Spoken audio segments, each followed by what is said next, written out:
আসসালামু আলাইকুম প্রিয় শিক্ষার্থী, আশা করি তোমরা ভালো আছো। আলহামদুলিল্লাহ, আমিও তোমাদের দোয়ায় ভালো আছি। প্রিয় শিক্ষার্থী, গত বছর অর্থাৎ 2020 সালের 24শে মার্চ থেকে আজ পর্যন্ত তোমাদের জন্য যে কয়েকবার অনলাইন ক্লাসে এসেছি, তার মধ্যে আজকে আমি 364 নম্বর ক্লাস শুরু করতে যাচ্ছি। প্রিয় শিক্ষার্থী, তো আমি আশা করব তোমরা আজকের ক্লাসের শুরু থেকে শেষ পর্যন্ত ক্লাসে অংশগ্রহণ করবে। প্রিয় শিক্ষার্থী, অনেক গুরুত্বপূর্ণ একটা টপিকস নিয়ে আজকে ক্লাস করব। তো দেখো, আজকের ক্লাসের টপিকস হচ্ছে ঘূর্ণন গতির ক্ষেত্রে নিউটনের গতির সূত্র। প্রিয় শিক্ষার্থী, আমি ক্লাস শুরুর আগে সবাইকে জানাচ্ছি মুসলিমদের অন্যতম ধর্মীয় উৎসব ঈদুল আজহার শুভেচ্ছা ও ঈদ মোবারক। সবাইকে আল্লাহ সুন্দর ও সুপরিকল্পিতভাবে ঈদ পালন করার সুযোগ দান করুক, এবং সবার কাছ থেকে আমার জন্য এবং সারা বাংলাদেশ তথা পুরো বিশ্বের সকল মানুষের জন্য দোয়া কামনা করতেছি। আগামীকাল অবশ্যই তোমরা সবাই বিশ্ব যাতে করোনামুক্ত হয়, বিশ্ব যাতে আগের অবস্থায় ফিরে আসে, সেজন্য মহান রবের কাছে অবশ্যই দোয়া করবে, যেন আমরা আবার পূর্বের অবস্থায় ফিরে আসতে পারি, আমরা আবার শিক্ষাকে ক্লাসরুমে নিয়ে যেতে পারি। প্রিয় শিক্ষার্থী, আমরা এই অনলাইনের পরিবর্তে আমরা ক্লাসে বসে যাতে শিক্ষাদান করাতে পারি, তো সেই জন্য দোয়া করবে। আর সবচেয়ে বড় কথা, আমি যেটা বারবার তোমাদের বলি, সেটা হচ্ছে তোমরা অবশ্যই বেশি ঘোরাফেরা না করে সচেতনতা অবলম্বন করে মাস্ক পরিধান করে থাকবে, কারণ কখন কোন ধরনের সমস্যা হয় কোনো গ্যারান্টি নেই। তাই সতর্কতা অবলম্বন করা সবচেয়ে বেশি গুরুত্বপূর্ণ বলে আমি মনে করি।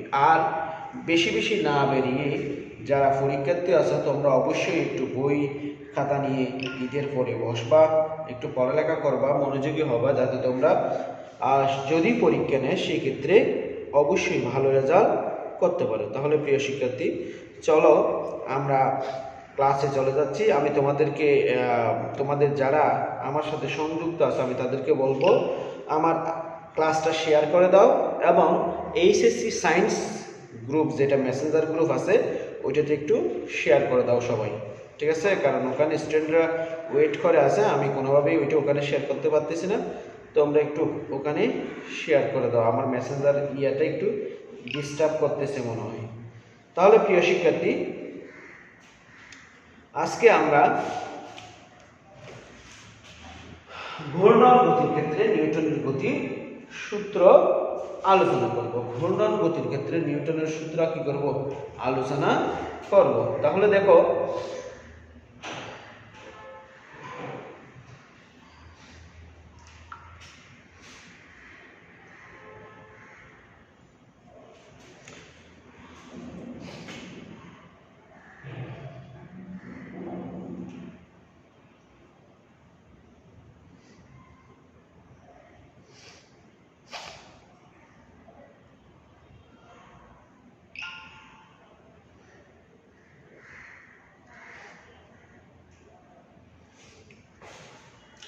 প্রিয় শিক্ষার্থী, আমরা জানি যে বিজ্ঞানী স্যার আইজ্যাক নিউটন রৈখিক গতিবিদ্যার ক্ষেত্রে তিনটি সূত্র দিয়ে গেছিলেন। তার তিনটি সূত্রের মধ্যে প্রথম সূত্রটি ছিল, যদি কোনো বস্তুর উপর বল প্রয়োগ করা না হয়, অর্থাৎ বল প্রয়োগ না হলে কোনো একটি স্থির বস্তু চিরকাল স্থির থাকবে, বা গতিশীল বস্তু চিরকাল গতিশীল অবস্থায় কি করবে? সুষমগতিতে চলমান অবস্থায় থাকবে। আর দ্বিতীয় সূত্রটি ছিল, কোনো বস্তুর ভরবেগের পরিবর্তনের হার বস্তুটির উপর প্রযুক্ত বলের সমানুপাতিক, এবং ভরবেগের পরিবর্তন সেদিকে ঘটবে বস্তুর উপর বল যেদিকে প্রযুক্ত হবে। এবং তৃতীয় সূত্রটি ছিল, প্রত্যেক বস্তুর একটি সমান ও বিপরীত প্রতিক্রিয়া রয়েছে। এগুলো তিনটি সূত্র ছিল রৈখিক গতিবিদ্যার ক্ষেত্রে, কিন্তু পরবর্তীতে ঘূর্ণন গতিবিদ্যার ক্ষেত্রে এই তিনটি সূত্রের রূপ রয়েছে। এই তিনটি সূত্রের কি রয়েছে?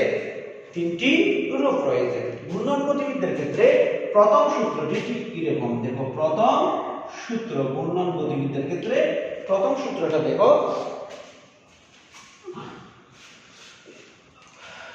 বাহ্যিক টর্কের প্রয়োগ না করলে, বাহ্যিক টর্কের প্রয়োগ না করলে, বাহ্যিক টর্ক প্রয়োগ না করলে, বাহ্যিক টর্ক প্রয়োগ না করলে ঘূর্ণনশীল বস্তু সমকৌণিক বেগে ঘুরতে থাকবে।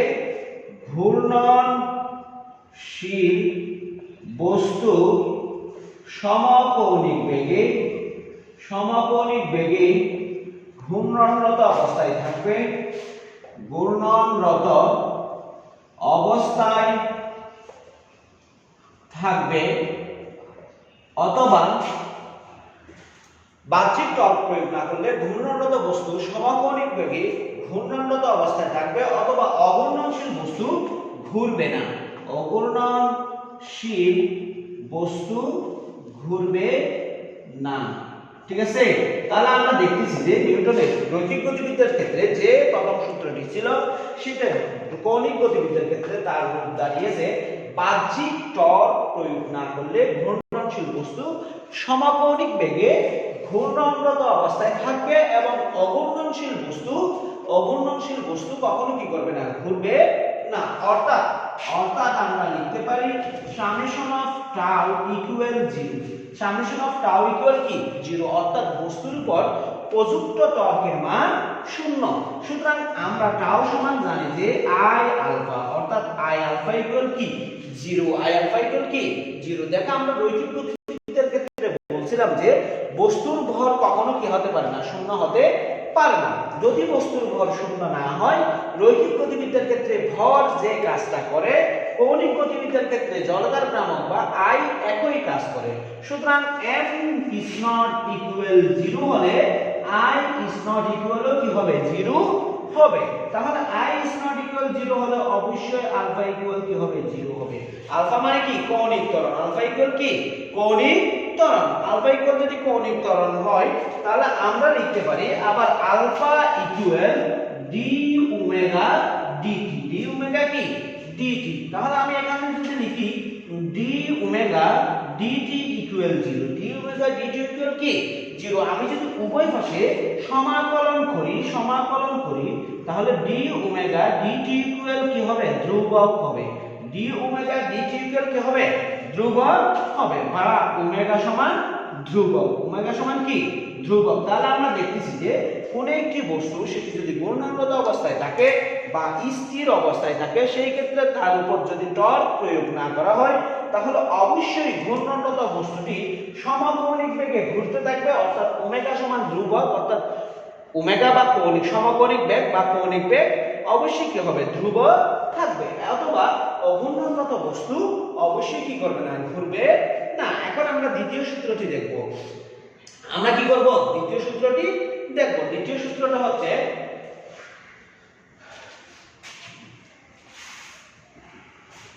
দেখো দ্বিতীয় সূত্র কি রকম। দ্বিতীয় সূত্র কোন ঘূর্ণনশীল বস্তুর কৌণিক ভরবেগের পরিবর্তনের হার, কোন ঘূর্ণনশীল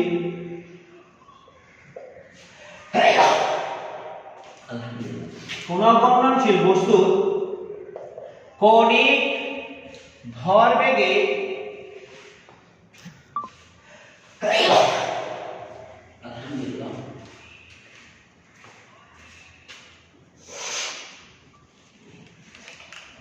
কোন ঘূর্ণনশীল বস্তুর কৌণিক ভরবেগের পরিবর্তনের হার তার উপর প্রযুক্ত টর্কের সমানুপাতিক। প্রযুক্ত টর্কের সমানুপাতিক। অর্থাৎ আমি আবার বলতে পারি কোন ঘূর্ণনশীল বস্তুর কৌণিক ভরবেগের পরিবর্তনের হার তার উপর প্রযুক্ত টর্কের সমানুপাতিক। দেখো প্রিয় শিক্ষার্থী, আমরা রৈখিক ভরবেগের ক্ষেত্রে বলছিলাম কোন একটি বস্তুর রৈখিক ভরবেগের পরিবর্তনের হার তার উপর প্রযুক্ত বলের সমানুপাতিক। আমরা রৈখিক গতিবিদ্যার ক্ষেত্রে দেখছিলাম যে বল যে কাজটা করে ঘূর্ণন গতিবিদ্যার ক্ষেত্রে ক্ষেত্রে টর্ক একই কাজ করে। সুতরাং আমরা এখানে বলতে পারি কোন ঘূর্ণনশীল বস্তুর কৌণিক ভরবেগের পরিবর্তনের হার তার উপর প্রযুক্ত টর্কের সমানুপাতিক। এবং সেখানে আরেকটি অংশ ছিল ভরবেগের পরিবর্তন সেদিকে হবে বল যেদিকে প্রযুক্ত হবে। এখানেও কৌণিক ভরবেগের পরিবর্তন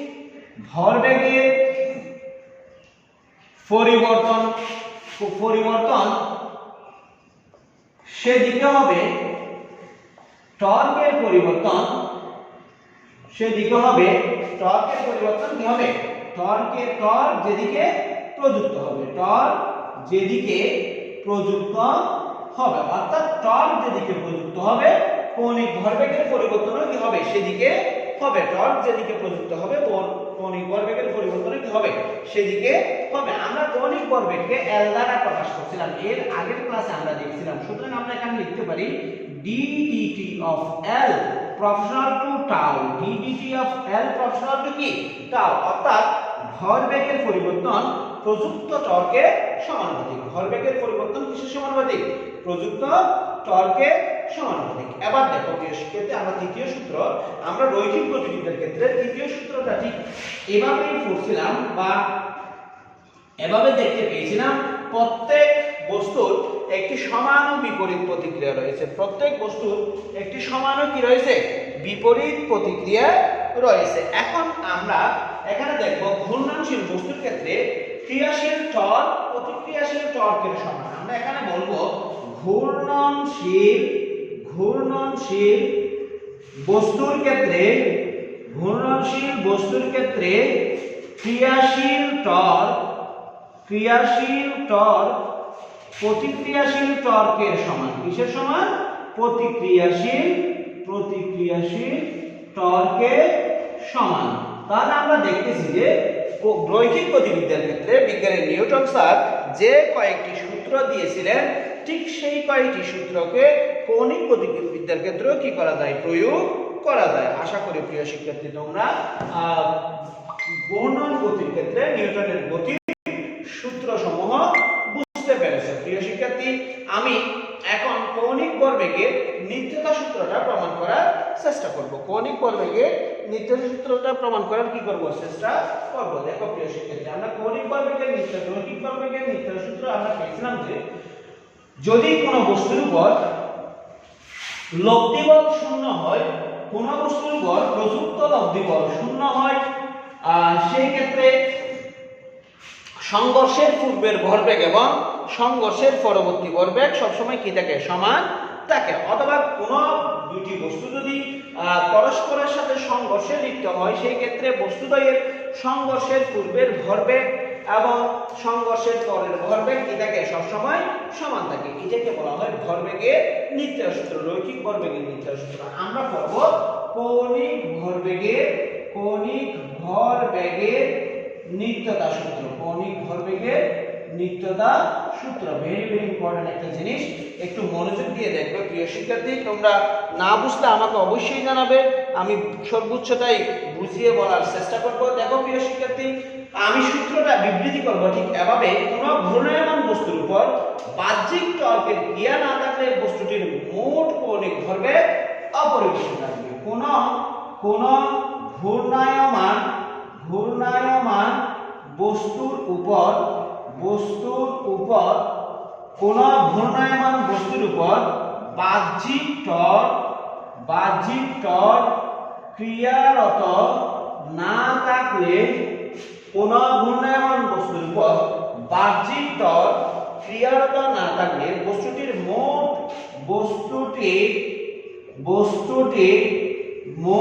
কৌণিক ভরবেগের পরিবর্তন অপরিবর্তিত থাকবে। অর্থাৎ লব্ধি টর্ক শূন্য হবে। লব্ধি টর্ক কি হবে?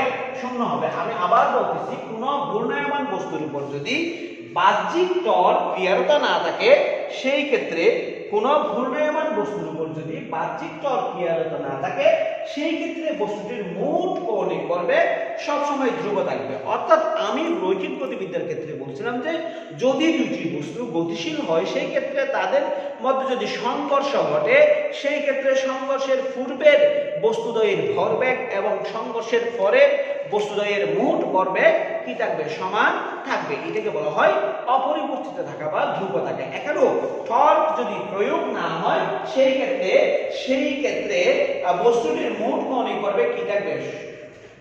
ধ্রুব থাকবে বা অপরিবর্তিত থাকবে। আমি এটা দুইটা পদ্ধতিতে প্রমাণ করব। আমি প্রথম পদ্ধতিতে প্রমাণ করতেছি। দেখো প্রথম পদ্ধতি ভেরি সিম্পল, একটু মনোযোগ দিয়ে দেখলে হবে।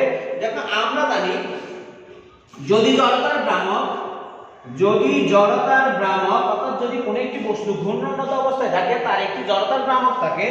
জড়তার ভ্রামক I কৌণিক ত্বরণ আলফা হলে কৌণিক ভরবেগ আমরা জানি কৌণিক ভরবেগ L equal I alpha. L equal কি alpha?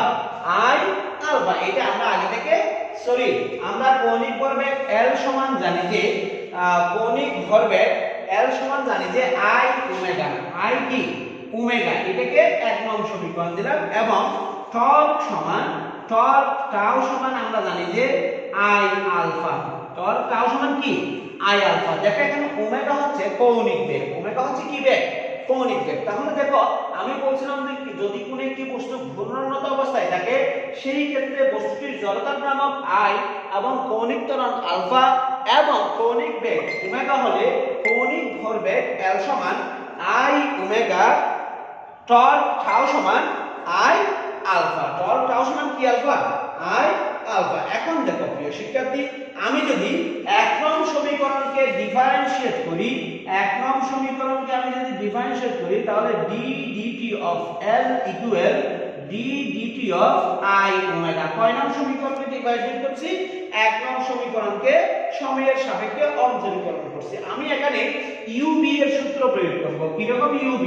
d dx of UB equal আমরা জানি যে u d dx of v plus v d dx of u। প্রিয় শিক্ষার্থী, যারা তোমরা ক্যালকুলাস সম্পর্কে তো যাদের ধারণা আছে তোমরা অবশ্যই এই সূত্রটা পেয়েছো। d dx of UB equal u d dx of v plus v d dx of u। আমি যদি এখানে সেই সূত্রটা প্রয়োগ করি তাহলে আমরা পাবো I d dt omega plus omega d dt I। আবার বলতেছি, আমি যদি এটাকে ইন্টিগ্রেট ডিফারেনশিয়েট করি তাহলে প্রথমে I কে রেখে ওমেগা কে ডিফারেনশিয়েট করতে হবে। তাহলে করলাম I d dt omega plus এরপর ওমেগা কে রেখে I কে ডিফারেনশিয়েট করতে হবে omega d dt I। Omega d dt I। এখন দেখো প্রিয় শিক্ষার্থী, I টা ধ্রুব রাশি ছিল। I টা কি রাশি ছিল? ধ্রুব রাশি ছিল। অর্থাৎ জড়তার ভ্রামক সহজে কি হয় না? পরিবর্তন হয় না। রৈখিক গতিবিদ্যার ক্ষেত্রে ভর যেভাবে পরিবর্তন হয় না, কৌণিক গতিবিদ্যার ক্ষেত্রেও জড়তার ভ্রামক ঠিক সেভাবে পরিবর্তন হয় না। সুতরাং আমরা এখানে লিখতে পারি d dt of ওমেগা সমান alpha. d dt of omega সমান কি? আলফা। কেন আমি লিখলাম? আমরা জানি যে একক সময়ে কৌণিক সরণের কৌণিক বেগের পরিবর্তনের হারকে কৌণিক ত্বরণ বলা হয়। একক সময়ে কৌণিক বেগের পরিবর্তনের হারকে কি বলা হয়? কৌণিক ত্বরণ বলা হয়। এবং আমরা লিখতে পারি d dt of I equal 0। d dt of I equal কি? 0। কারণ I ধ্রুব রাশি এবং ধ্রুব রাশিকে ডিফারেনশিয়েট করলে অবশ্যই এর মান কি হয়ে যায়? 0 হয়ে যায়। তাহলে আমরা এখান থেকে লিখতে পারি d dt of L equal, আমি টোটালি এখান থেকে লিখি I into alpha plus 0। I into alpha plus 0। প্রিয় শিক্ষার্থী, কাইন্ডলি একটু বোঝার চেষ্টা করবা। তাহলে আমরা কি পাচ্ছি? d dt of L equal I alpha পাচ্ছি। এটাকে কয় নং সমীকরণ দিলাম? 3 নং সমীকরণ দিলাম। এটাকে কয় নং সমীকরণ দিলাম? 3 নং সমীকরণ দিলাম। এখন আমাকে বলছে যে দেখো প্রিয় শিক্ষার্থী, আমার সমীকরণে বলছে যে বা বিবৃতিতে বলা হয়েছিল যদি বাহ্যিক টর্ক প্রয়োগ না করা হয় সেই ক্ষেত্রে কৌণিক ভরবেগ অপরিবর্তিত থাকবে। বাহ্যিক টর্ক প্রয়োগ না করা হলে অবশ্যই কৌণিক ভরবেগ কি থাকবে? অপরিবর্তিত থাকবে। তাহলে আমি যদি 2 নং সমীকরণ থেকে দেখো 2 নং সমীকরণ মতে টাউ ইকুয়াল 2 নং মতে টাউ ইকুয়াল 0 হলে অর্থাৎ বাহ্যিক বল প্রয়োগ করা না হলে তাহলে আমরা পাবো I alpha equal 0। I alpha equal কি? 0। আমি এটাকে 4 নং সমীকরণ দিলাম। এখন আমি 3 ও 4 হতে লিখব। 3 ও 4 হতে পাই দেখো 3 নংয়ের ডান পাশ 4 নংয়ের বাম পাশ পরস্পর সমান। সুতরাং আমি লিখতে পারি d dt of l equal 0। d dt of l equal কি? 0। এটাকে আমি 5 নং সমীকরণ দিলাম। আমার সমীকরণের বিবৃতি ছিল যদি বাহ্যিক টর্ক প্রয়োগ না করা হয় তাহলে কৌণিক ভরবেগ অবশ্যই ধ্রুব থাকবে। এই দেখো কৌণিক ভরবেগ কি হয়ে গেছে? 0 হয়ে গেছে। আমি যদি এটাকে ইন্টিগ্রেশন করি d dt of l equal এটাকে আমি 0 কে ইন্টিগ্রেশন করলে আমি ধ্রুবক পাবো। তাহলে আমি এখান থেকে পাবো l ইকুয়াল ধ্রুবক। l ইকুয়াল কি? ধ্রুবক। তাহলে আমরা দেখতেছি যে কোন একটি ঘূর্ণনত বস্তুতে যদি বাহ্যিক কোনো টর্ক প্রয়োগ করা না হয় তাহলে অবশ্যই বস্তুটির কৌণিক ভরবেগ কি থাকবে? ধ্রুবক থাকবে। প্রিয় শিক্ষার্থী, তোমরা বুঝতে পারছো কিনা? না বুঝলে অবশ্যই আমাকে কমেন্ট বক্সে জানাবে। আমি সর্বোচ্চটাই চেষ্টা করব তোমাদেরকে বুঝিয়ে বলার জন্য। আমার সাথে সংযুক্ত আছেন আমার প্রিয় সহকর্মী জসিম ভাই, বন্ধু আব্দুল আজিজ সহ আরও অনেকেই, আমার প্রিয় শিক্ষার্থীদের মধ্যে রিফাত, শাহাবুদ্দিন, আমির খান হাবিব, আহসান ভাই এবং ছোট ভাই নাহিদ সহ অনেকেই সংযুক্ত আছে। যারা সংযুক্ত আছে তাদের সবাইকে ধন্যবাদ জানাচ্ছি। আর প্রিয় শিক্ষার্থী, সায়েন্সের যারা আছো তোমরা না বুঝলে অবশ্যই আমাকে জানাবে। আমি সর্বোচ্চটা চেষ্টা করব তোমাদেরকে কি করার জন্য, বুঝিয়ে বলার জন্য। এখন দেখো প্রিয় শিক্ষার্থী, তাহলে আমি আমার বিবৃতির প্রমাণ পেয়ে গেছি। বিবৃতি যেটা ছিল অর্থাৎ বাহ্যিক টর্ক প্রয়োগ না করলে বস্তুটির কৌণিক ভরবেগ কি থাকবে? ধ্রুব থাকবে। এবং আমি সেই ধ্রুব রাশিটা প্রমাণ করলাম। এখন আমি এটাকে আরেকটু এগিয়ে নিয়ে যাব। দেখো আমরা কিছুক্ষণ আগে পেয়েছি L সমান I ওমেগা। L সমান আমরা কি পাইছি? I ওমেগা পাইছি। তাহলে আমি এখানে কি লিখতে পারি? I ওমেগা সমান ধ্রুবক। I ওমেগা সমান কি? ধ্রুবক লিখতে পারি কিনা দেখো তো।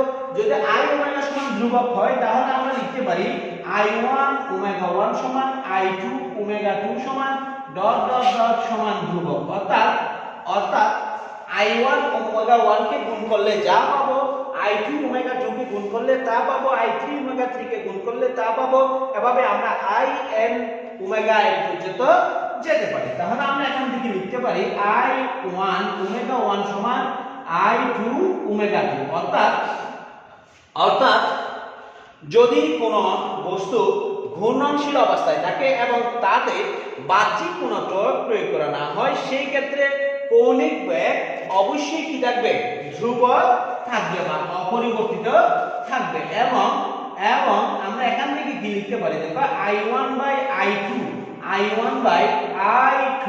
Equal omega 2 by omega 1। Omega 2 by কি? ওমেগা 1। বা আমরা এখান থেকে লিখতে পারি 1 by omega 1 by omega 2। Kindly একটু না বুঝলে বলিও। অর্থাৎ আমি এখান থেকে বলতে পারতেছি জড়তার ভ্রামকের পরিবর্তন কৌণিক বেগের ব্যস্তানুপাতিক। কৌণিক বেগের পরিবর্তনে ব্যস্তানুপাতিক। আবার বলতেছি জড়তার ভ্রামকের পরিবর্তন কৌণিক বেগের পরিবর্তনে ব্যস্তানুপাতিক।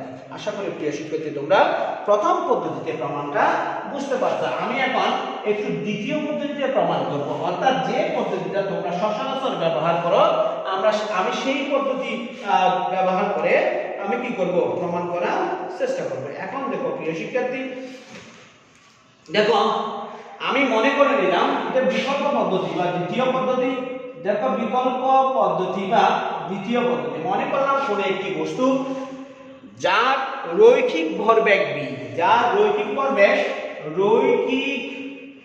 ভরবেগ p এবং বস্তুটি একটি অক্ষ হতে বা বিন্দু হতে একটি নির্দিষ্ট দূরত্বে অবস্থান করে অক্ষ বা বিন্দুকে কেন্দ্র করে কি অবস্থায় রয়েছে, ঘূর্ণনত অবস্থা রয়েছে। এবং অবস্থান ভেক্টর বা ব্যাসার্ধ ভেক্টর, অবস্থান ভেক্টর সমান আর ভেক্টর। অবস্থান ভেক্টর সমান কি ভেক্টর, আর ভেক্টর। অর্থাৎ কোন একটি বস্তু কোন একটি বিন্দুকে বা অক্ষকে কেন্দ্র করে ঘুরছে, ওই বিন্দু বা অক্ষকে কেন্দ্র করে ঘোরার সময় বস্তুটি বিন্দু বা অক্ষ হতে আর দূরত্বে অবস্থান করে। বস্তুটি পি রৈখিক ভরবেগ নিয়ে ওই অক্ষ বা বিন্দুকে কেন্দ্র করে কি করতেছে, ঘূর্ণনত অবস্থায় রয়েছে। সুতরাং কৌণিক ভরবেগ L সমান হবে, কৌণিক ভরবেগ L সমান হবে R ক্রস P। আমরা গত ক্লাসে সেটা নিয়ে আলোচনা করছিলাম, গত ক্লাসে কি করছিলাম সেটা নিয়ে আলোচনা করছিলাম। কৌণিক ভরবেগ L সমান R ক্রস P, এটাকে 1 নং সমীকরণ দিলাম।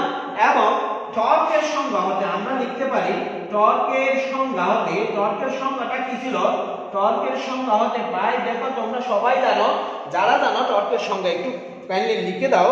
টর্কের সংজ্ঞা হতে আমরা লিখতে পারি, টর্কের সংজ্ঞাটা হচ্ছে যদি কোনো একটি বস্তু কোনো একটি অক্ষ বা বিন্দুকে কেন্দ্র করে ঘূর্ণনত অবস্থায় থাকে, সেই ক্ষেত্রে অক্ষ হতে যে দূরত্বে কোনো বস্তুকে বল প্রয়োগ করে ঘূর্ণন সৃষ্টি করা হয়, অক্ষ হতে যে দূরত্বে কোনো বস্তুকে বল প্রয়োগ করে ঘূর্ণন সৃষ্টি করা হয়, সেই বল এবং দূরত্বের ক্রস গুণফলকে বা সেই দূরত্ব এবং বলের ক্রস গুণফলকে বলা হয় টর্ক বা দণ্ডের ভ্রামক। টর্ক বা কিসের ভ্রামক, দণ্ডের ভ্রামক। টর্ক একটি ভেক্টর রাশি, টাও সমান r ক্রস f।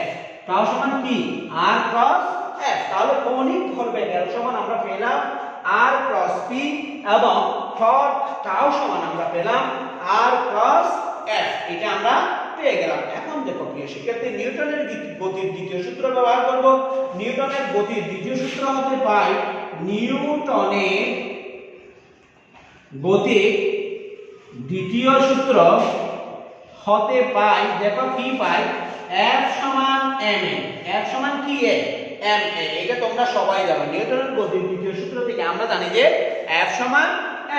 যদি F সমান ma হয় এবং a সমান dv dt হয়, তাহলে আমরা এখান থেকে লিখতে পারি m dv dt। অর্থাৎ একক সময়ে বেগের পরিবর্তনের হারকে কি বলা হয়, ত্বরণ বলা হয়। সুতরাং আমরা লিখতে পারি প্রযুক্ত বল F সমান m dv dt। এখন আমি এটাকে লিখতে পারি, দেখো F ভেক্টর সমান d dt অফ mv। কেন আমি mটাকে ভিতরে ঢুকিয়ে দিলাম, দেখো mটাকে ঢুকাইছি শুধু এই কারণে, mটা ছিল ধ্রুব রাশি বা স্কেলার রাশি। ধ্রুব রাশিকে যদি আমি ডিফারেন্সিয়েট করি, সেটি কি হবে না, ডিফারেন্সিয়েট হবে না। যদি সেটি ছাড়া আর কোনো রাশি না থাকে তবে তার ডিফারেন্সিয়েট শূন্য হয়ে যাবে। আর যদি ধ্রুব রাশির সাথে কোনো চলক থাকে তাহলে ধ্রুব রাশিটা বের হয়ে যাবে, চলকটা কি হবে, ডিফারেন্সিয়েট হবে। তাহলে আমরা এখানে লিখতে পারি, কাইন্ডলি একটু দেখো প্রিয় শিক্ষার্থী, আমরা রৈখিক ভরবেগ φ সমান জানি যে mv। রৈখিক ভরবেগ φ সমান আমরা কি জানি, mv। তাহলে আমরা এখানে লিখতে পারি F equal d dt of φ। F equal d dt of কি, p। এটাকে আমরা কয় নং সমীকরণ দিতে পারি, 3 নং সমীকরণ দিতে পারি। তাহলে আমরা পাচ্ছি যে কোন বস্তুতে যে বল প্রয়োগ করা হয় রৈখিক গতিবিদ্যার ক্ষেত্রে, সেই বলের কারণে ভরবেগের কি ঘটে, পরিবর্তন ঘটে। সেই বলের কারণে কিসের পরিবর্তন ঘটে, ভরবেগের পরিবর্তন ঘটে। এখন আমি এই f এর মানটা 2 নং সমীকরণে বসাবো। f এর মানটা কয় নং সমীকরণে বসাবো, 2 নং সমীকরণে বসাবো। কাইন্ডলি একটু দেখো, আমি 2 ও 3 হতে কি পাই লিখবো, 2 ও 3 হতে পাই tau equal r cross d dt of φ। r cross d dt of কি, p লিখলাম। এটাকে 4 নং সমীকরণ দিলাম। এটাকে কয় নং সমীকরণ দিলাম, 4 নং সমীকরণ দিলাম। দেখো প্রিয় শিক্ষার্থী, আমি 3 নং সমীকরণের মান যখন 2 নং সমীকরণে বসিয়েছি, তখন এই 2 নং সমীকরণটা এবং 3 নং সমীকরণের সমন্বিত রূপ দাঁড়ালো টাউ সমান r cross d dt of φ। d dt of φ। এখন দেখো প্রিয় শিক্ষার্থী, আমি 1 নং সমীকরণ যেটা দেয়া ছিল L সমান r ক্রস p, পি, 1 নং সমীকরণ যেটা ছিল এল সমান আর ক্রস পি, সেই 1 নং সমীকরণকে কি করব, সময়ের সাথে অন্তরীকরণ করব। সময়ের সাথে কি করব, অন্তরীকরণ করব। তাহলে 1 নংকে সময়ের সাথে অন্তরীকরণ করে পাই। দেখো 1 নং সমীকরণ ছিল L সমান R ক্রস P, এটাই তো ছিল 1 নং সমীকরণ, ঠিক আছে কিনা প্রিয় শিক্ষার্থী? এটাই তো ছিল। তাহলে 1 নং সমীকরণকে আমি কি করব, সময়ের সাপেক্ষে অন্তরীকরণ করব। d dt of L equal d dt of R cross P, d dt of L equal d dt of P, R cross P। দেখো আমি কিছুক্ষণ আগেই লিখছিলাম UV এর সূত্র প্রয়োগ করতে হবে এখানে।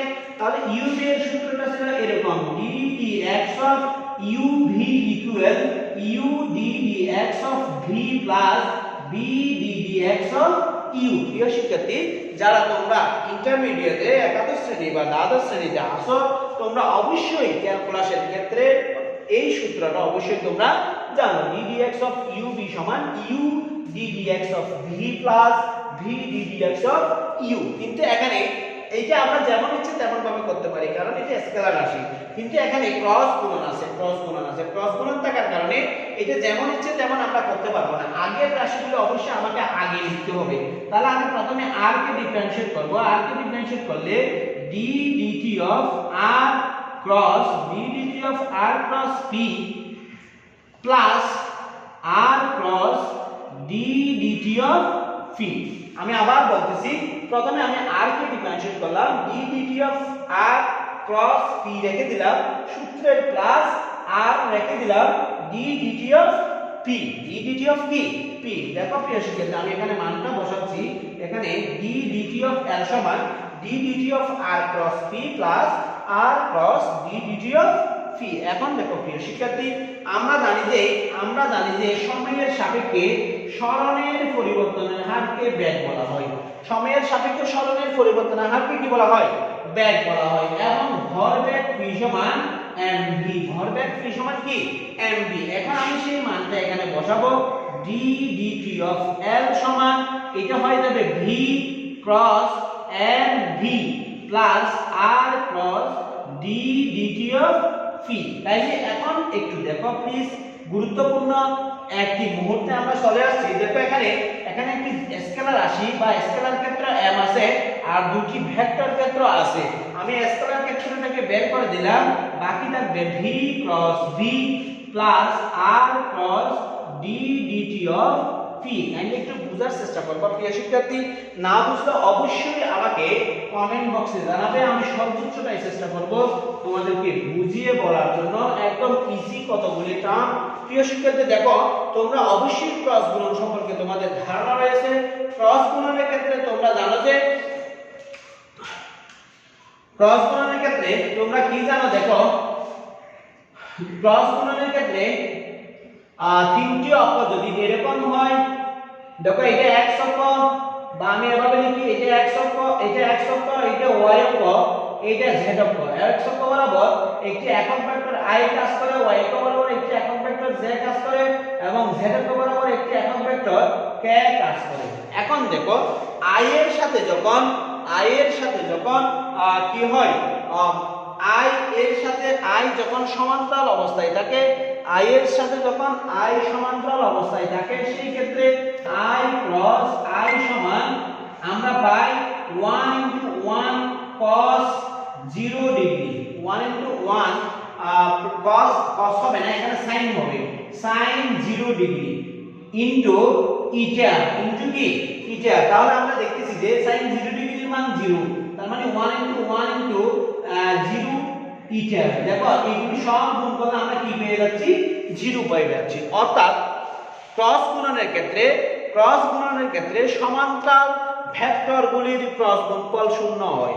ক্রস গুণনের ক্ষেত্রে সমান্তরাল ভেক্টরগুলির ক্রস গুণফল কি হয়, 0 হয়। তাহলে আমরা এখান থেকে লিখতে পারি v ক্রস v সমান কি হবে, 0 হবে। তাহলে আমি এই নিচে লাইনটাকে এভাবে লিখতে পারি, দেখো d dt of l equal m into 0 plus r cross d dt of phi, আর ক্রস ডি ডিটি অফ কি পি। তাহলে আমরা টোটালি পাবো d dt L equal R cross D DT of P. এটাকে আমি 5 নং সমীকরণ দিলাম।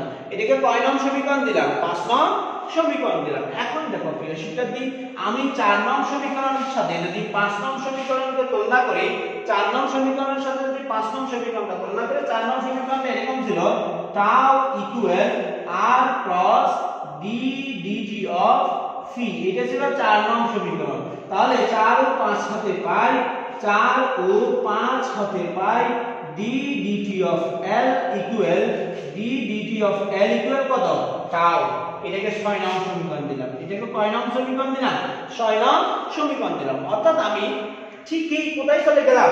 ঘূর্ণন গতিবিদ্যার ক্ষেত্রে নিউটনের দ্বিতীয় সূত্রে চলে গেলাম। নিউটনের দ্বিতীয় সূত্র ছিল ঠিক এইরকম কোন কৌণিক ভরবেগে কোন কৌণিক বেগে ঘূর্ণায়মান কোন বস্তুর কৌণিক ভরবেগ তার উপর প্রযুক্ত ত্বরকে কি হবে? সমানুপাতিক হবে। এই দেখো কৌণিক ভরবেগ প্রযুক্ত ত্বরকে সমানুপাতিক। আমার সূত্রের শর্ত ছিল কোন ত্বর কি করা হবে না? প্রয়োগ করা হবে না। এখন টাউ সমান যদি কি হয়? 0 হয়। টাউ সমান 0 হলে সমীকরণ 6 হতে আমরা পাই dl dt equal 0। dl dt equal কি? 0। বা আমি যদি ইন্টিগ্রেশন করি dl dt ইকুয়াল ধ্রুবক হয়ে যাবে। সমাকলনে কি হয়ে যাবে?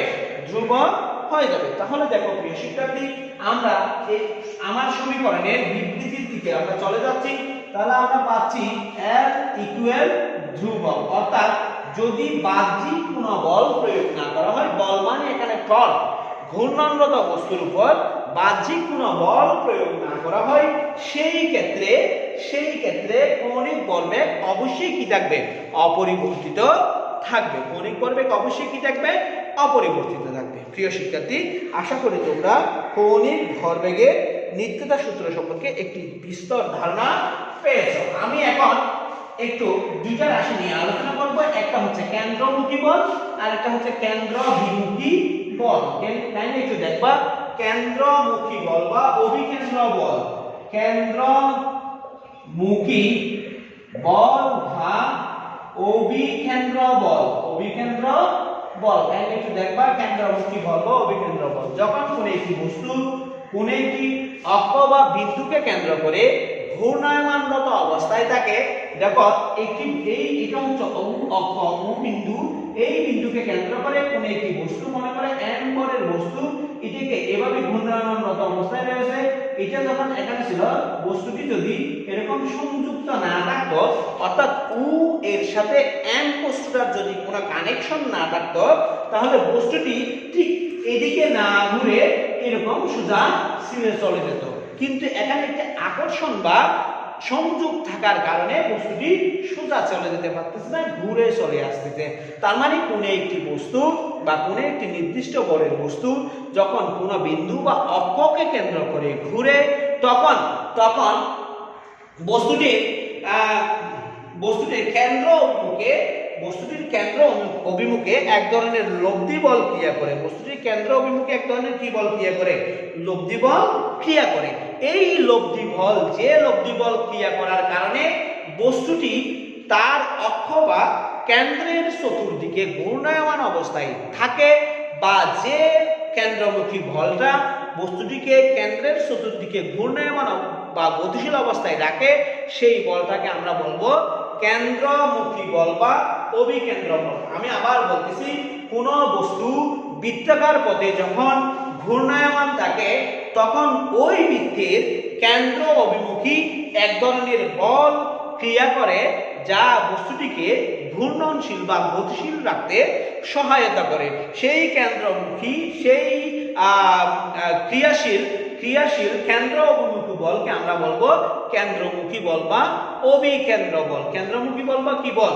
অভিকেন্দ্র বল। যদি বস্তুটা এভাবে ঘূর্ণায়মানরত অবস্থায় থাকে এবং এখানে যে বলটা কাজ করে সেই বলটা যদি F হয়, বস্তুটার ভর যদি m হয় এবং বস্তুটার রৈখিক বেগ যদি v হয়, বস্তুটার রৈখিক বেগ যদি কি হয়? v হয়, এবং বস্তুটা যে বিন্দুতে থেকে বা যে বিন্দুকে অক্ষ করে কেন্দ্র করে ঘুরতেছে সেই বিন্দু হতে বস্তুর অবস্থান যদি r দূরত্ব হয় সেই ক্ষেত্রে কেন্দ্রমুখী বল F equal mv square by কি হবে r হবে mv স্কয়ার বাই কি হবে r হবে। এখন দেখো প্রিয় শিক্ষার্থী আবার আমরা জানি যে রৈখিক বেগ v সমান কৌণিক বেগ ইনটু ব্যাসার্ধ। কৌণিক বেগ ইনটু কি ব্যাসার্ধ, অর্থাৎ v সমান ওমেগা r। v সমান কত ওমেগা r। তাহলে আমি 1 নং সমীকরণ থেকে লিখতে পারি f সমান m বাই r into omega r whole square. m বাই r ইনটু v এর মান হচ্ছে ওমেগা, তার মানে ওমেগা r হোল স্কয়ার। তাহলে আমি লিখতে পারি m বাই r into omega square r square. এখানে r কাটাকাটি যাবে, তাহলে টোটালি থাকবে কত f সমান m ওমেগা স্কয়ার r বা m r ওমেগা স্কয়ার আমরা লিখতে পারি। সুতরাং আমি কেন্দ্রমুখী বলের কয়টা সমীকরণ পাইলাম?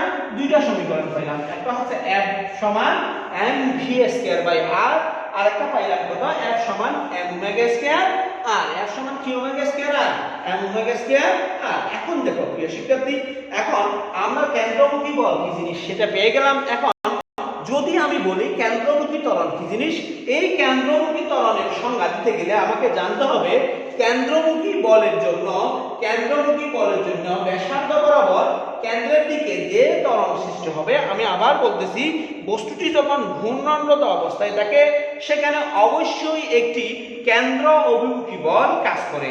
সেই কেন্দ্র অভিমুখী বল কাজ করার কারণে বস্তুটি যে ত্বরণে কেন্দ্রের দিকে ঘূর্ণনশীল হয়, কেন্দ্র অভিমুখে ঘূর্ণনশীল হয়, সেই ত্বরণকে আমরা বলবো কেন্দ্রমুখী ত্বরণ। সেই ত্বরণকে আমরা কি বলবো?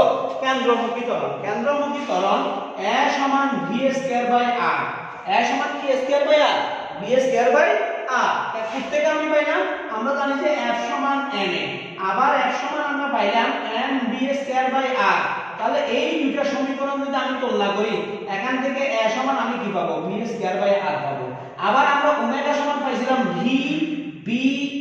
v সমান ওমেগা r পাইছিলাম, তাহলে a সমান omega square r square by r। তাহলে আমি a সমান পাবো ওমেগা স্কয়ার r। তার মানে আমি কেন্দ্রমুখী ত্বরণ পাইছি দুইটা, একটা a সমান v স্কয়ার বাই r আর একটা a সমান ওমেগা স্কয়ার r। এখন প্রিয় শিক্ষার্থী, লাস্ট টপিকস আমি শুরু করতেছি। এরপরে আমি আজকের ক্লাসটা শেষ করে দেব। প্রিয় শিক্ষার্থী, তোমরা শেষ পর্যন্ত থাকার জন্য তোমাদের সবাইকে আমি ধন্যবাদ জানাচ্ছি। আমি এখন বিকেন্দ্রমুখী বল, কেন্দ্রবিমুখী বল বা অপকেন্দ্র বল বলবো। কেন্দ্র বিমুখী বল বা অপকেন্দ্র বল। দেখো প্রিয় শিক্ষার্থী, আমি তোমাদের দেখাইছিলাম একটি বৃত্ত, এই বৃত্তের উ ছিল কেন্দ্র, এই কেন্দ্র থেকে r দূরত্বে একটি বস্তু n ঘূর্ণায়মান অবস্থায় রয়েছে কি পথে? বৃত্তাকার পথে। এবং এখানে একটি বল কেন্দ্র অভিমুখে একটি বল ক্রিয়াশীল ছিল, যদি বস্তুটি এই যে এদের মধ্যে কানেকশন বা সংযোগ না থাকতো তাহলে বস্তুটি v বেগে সোজা চলে যেত। এখন দেখো এই বস্তুটি ঠিক বাইরের দিকে একটি বল কাজ করে, বল কাজ করে। দেখো যে বল বৃত্তের কেন্দ্রের উপর ব্যাসার্ধ বরাবর কেন্দ্রমুখী বলের প্রতিক্রিয়া স্বরূপ যে বল বৃত্তের কেন্দ্রের ব্যাসার্ধ বরাবর ব্যাসার্ধ বরাবর কেন্দ্রমুখী বলের প্রতিক্রিয়া স্বরূপ কেন্দ্রের বাইরের দিকে ক্রিয়া করে। কোন দিকে ক্রিয়া করে? কেন্দ্রের বাইরের দিকে ক্রিয়া করে। সেই বলকে আমরা কেন্দ্রবিমুখী বল বা অপকেন্দ্র বল বলবো। অর্থাৎ আমরা এখানে দেখব যে পরিমাণ বল কেন্দ্রের দিকে আকর্ষণ করতেছে, ঠিক সেই পরিমাণকে বল কেন্দ্রের বাইরের দিকে কি করতেছে? টানতেছে। এই দুইটা বল পরস্পর সমান হওয়ার কারণে বস্তুটি কেন্দ্রের দিকেও চলে আসতে পারতেছে না, কেন্দ্রের বাইরের দিকেও ছিটকে যেতে পারতেছে না। ঠিক যে অবস্থানে রয়েছে সেই অবস্থানে থেকে সে কি করে, ওই অক্ষ বা বিন্দু করে, ওই অক্ষ বা বিন্দুকে কেন্দ্র করে কি থাকে, ঘূর্ণায়মান অবস্থায় থাকে। আমি আবার বলতেছি, কোন একটি বস্তু যদি কোন একটি অক্ষ বা বিন্দুকে কেন্দ্র করে ঘূর্ণায়মান অবস্থায় থাকে, তাহলে কেন্দ্রের উপর ব্যাসার্ধ বরাবর যে একটি কেন্দ্রমুখী বল কাজ করে, তার প্রতিক্রিয়া স্বরূপ ওই ব্যাসার্ধ বরাবর ঠিক বাইরের দিকেও একটি ক্রিয়া বল কি করবে, কাজ করবে। প্রতিক্রিয়ার বিপরীত হচ্ছে ক্রিয়া বল কাজ করবে।